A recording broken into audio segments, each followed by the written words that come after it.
Il-Prim Ministru Joseph Muscat ħabbar li Malta tista' ssir it-tielet ġurisdizzjoni fid-dinja li tikri l-ajruplani hekk kif fil-ġimgħat li ġejjin se jitħabbar proġett biex pajjiżna jkun jista' jiżviluppa niċċa ġdida l-Kiri ta' ajruplani. Il-Prim Ministru qal dan waqt li kienet jindirizza l-Konferenza Maltija tal-Avjazzjoni. Dottor Muscat qal li l-gvern għaddej b'taħdidiet mal-eks kap eżekuttiv tal-Etihad Airways James Hogan li baża kumpanija ġdida f'Malta. Qal li l-gvern għaddej b'diskussjonijiet sabiex pajjiżna jkun jista' jiżviluppa niċċa ekonomika ġdida li tissarraf f'aktar tkabbir ekonomiku u ħolqien ta' impjiegi ta' kwalità.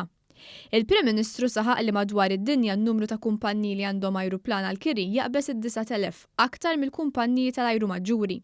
Qal li bħalissa hemm l-Irlanda u Hong Kong f'dan il-qasam bil-Prim Ministru jsostni li Malta tista' tkun it-tielet ġurisdizzjoni fid-dinja li tikri l-ajruplani. Konna parti oħra minn servizz tal-financial services u servizzi tal-avjazzjoni kif tkellimna dwar blockchain, dwar IoT, dwar artificial intelligence. Ħankunu qegħdin noħolqu settur ieħor tal-ajrit fejn inkunu naħseb fi ftit żmien wieħed mill-leaders Ewropej, leaders mondjali. Il-Prim Ministru Joseph Muscat qal li huwa l-impenn tal-Gvern lis-settur tal-avjazzjoni jkompli jikber u nnota li r-reġistru tal-ajruplani ta' pajjiżna illum ilaħħaq kważi l-400 ajruplan. Il-Prim Ministru tkellem ukoll dwar l-investiment ta' 25 miljun li se tagħmel il-Lufthansa Teknik biex tespandi l-opera tagħha f'Malta. Il-konferenza ġiet indirizzata wkoll minn Ministru għat-Trasporti Jim Borċ li tkellem dwar l-importanza ta' dan is-settur għall-ekonomija Maltija. Intant waqt il-konferenza tħabbar li għal kull 15 il-business jet li jinżel Malta u għal kull business jet li se jiġi reġistrat f'pajjiżna se tħawel siġra ġdida.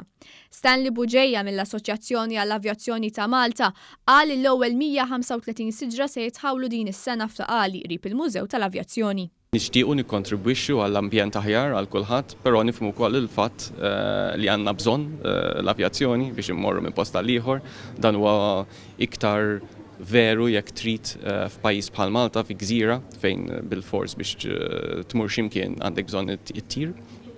U għalhekk xtaqna nagħmlu inizjattiva li tkun xempju għal pajjiżi oħra. Din l-inizjattiva ttieħdet mill-Assoċjazzjoni fi proġett konġunt ma' Infrastruttura Malta li hija responsabbli mill-proġett tal-Park Nazzjonali ta' Malta f'Taqali.